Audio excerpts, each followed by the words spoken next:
ಒಂದು ದಿನವಲ್ಲ 4 ದಿನದಿಂದ ಇಡೀ ದೇಶದಲ್ಲಿ ಕೋಲಾಹಲವೇ ಉಂಟಾಗಿದೆ. ಸಾವಿರಾರು ಜನ ಈಗ ದಿಕ್ಕೆಟ್ಟು ಕುಳಿತಿದ್ದಾರೆ. ದೇಶದ ಆಡಳಿತದ ಚುಕ್ಕಾಣಿ ಹಿಡಿದಿರುವಂತಹ ಸರ್ಕಾರಕ್ಕೆ ಯಾವ ಜವಾಬ್ದಾರಿಯೂ ಕೂಡ ಇಲ್ಲ. ರೈಲ್ವೆ ವಿಮಾನ ಅತ್ಯಂತ ಸೂಕ್ಷ್ಮ ಸಂಗತಿಗಳು. ಅಲ್ಲಿ ಇಂತಹ ಒಂದು ಸಮಸ್ಯೆ ಆದಾಗ ಸ್ವತಃ ಪ್ರಧಾನಿ ಮತ್ತು ಗೃಹ ಮಂತ್ರಿಗಳು ಮಧ್ಯೆ ಪ್ರವೇಶವನ್ನ ಮಾಡಬೇಕು.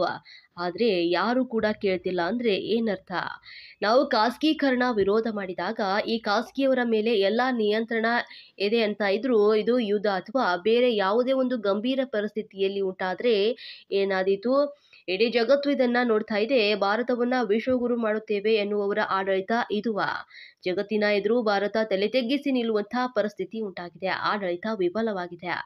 ಭಾರತದಲ್ಲಿ ಇಂತಹ ಸನ್ನಿವೇಶ ಸೃಷ್ಟಿಯಾದದ್ದು ಇದೇ ಮೊದಲ ಬಾರಿಗೆ. ಇನ್ನು ಪ್ರಯಾಣಿಕರ ಗೋಳಿನ ಕತೆ ನೂರಾರೇ ಇದೆ. ಮಗಳಿಗೆ ರಕ್ತಸ್ರಾವ ಆಗ್ತಾ ಇದೆ, ಫ್ಯಾಡ್ ಕೊಡಿ ಎಂಬ ದೃಶ್ಯ ಪ್ರಯಾಣಿಕರ ಎಲ್ಲ ಸಮಸ್ಯೆಗಳ ಕನ್ನಡಿಯಾಗಿ ನಿಂತಿದೆ. ವಿತಿನ್ 24 ಅವರ್ಸ್ ಅಲ್ಲಿ ಬಗೆಹರಿಸಬೇಕಾದಂತಹ ಸಮಸ್ಯೆ ಇದು. ಇಂದಿಗೆ 4 ದಿನವಾದ್ರೂ ಕೂಡ ಸರ್ಕಾರ ಇದನ್ನ ಗಂಭೀರವಾಗಿ ನೋಡೇ ಇಲ್ಲ. ನೋಡಿದ್ರೆ ಭಕ್ತರು ಒಂದು ಫೋಟೋ ಇಟ್ಕೊಂಡು ಇದುವರೆಗೆ ಟ್ರಂಪ್ಗೆ ಪೂಜೆಯನ್ನ ಮಾಡ್ತಿದ್ರು, ಹೋಮ ಕೂಡ ಮಾಡ್ತಿದ್ದಾರೆ. ಪ್ರಯಾಣಿಕರು ಒಂದು ವಿಮಾನ ನಿಲ್ದಾಣದಲ್ಲಿ ಭಜನೆಯನ್ನ ಮಾಡಬೇಕು. ಭಾರತ ವಿಶ್ವಗುರು ಆಗುತ್ತದೆ.